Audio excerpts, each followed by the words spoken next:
இன்றே டவுன்லோட் செய்து உங்கள் ஃபேவரட் ஷோக்களை என்ஜாய் பண்ணுங்க. சொல்லுமாயா. கதிர் எங்க இருக்க? ஹோட்டல்ல தான் இருக்கேன். கதிர் உன்கிட்ட ஒரு முக்கியமான விஷயம் பேசணும். சொல்லு. கதிர் நான் கேக்குறேன்னு தப்பா நினைக்காத. நீ பெரியம்மாவுக்கு ஃபோன் பண்ணியா? நீ தான் ஜீவானி ஏதாவது சொன்னியா? ஏமாயா எப்படி கேக்குற?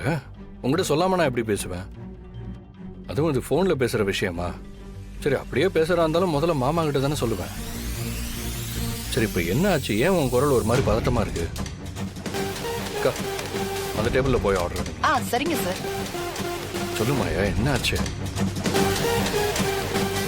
உன்னதான் கேக்குறேன், என்னாச்சு? ஏன் டென்ஷனா இருக்க?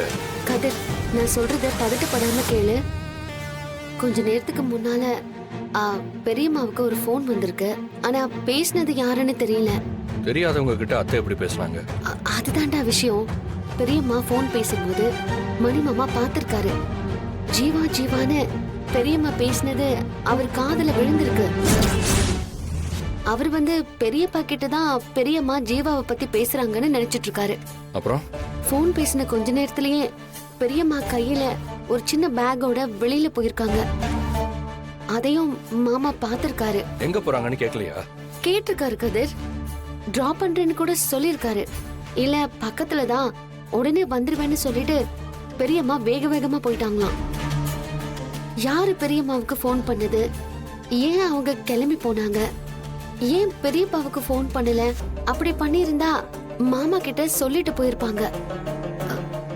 சம்திங் இஸ் ராங் கதிர். என்ன மாயா அது? எப்படி இது நடந்துச்சு? வீட்ல வேற யாருமே இல்லையா?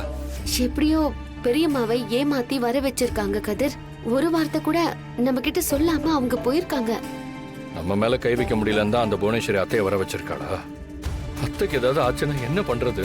கதிர் நீ டென்ஷன் ஆகாத. பெரியம்மாவுக்கு எதுவும் ஆகாது. அப்படி எங்க தான் போயிருப்பாங்க? ஒரு க்ளூவும் இல்லடா. நடந்துதான் போயிருக்காங்க. பக்கத்துல எல்லாம் நாங்க தேடி பார்த்துட்டோம். நீ வேலையா இருக்கியா? வேலை என்ன வேலை?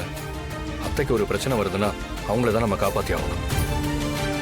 அவங்க முதல்ல பத்திரமா வரட்டும். அந்த புவனேஸ்வரி அப்புறம் வச்சுக்கலாம். சரி சரி, நான் சொல்ற இடத்துக்கு நீ வா. ம்.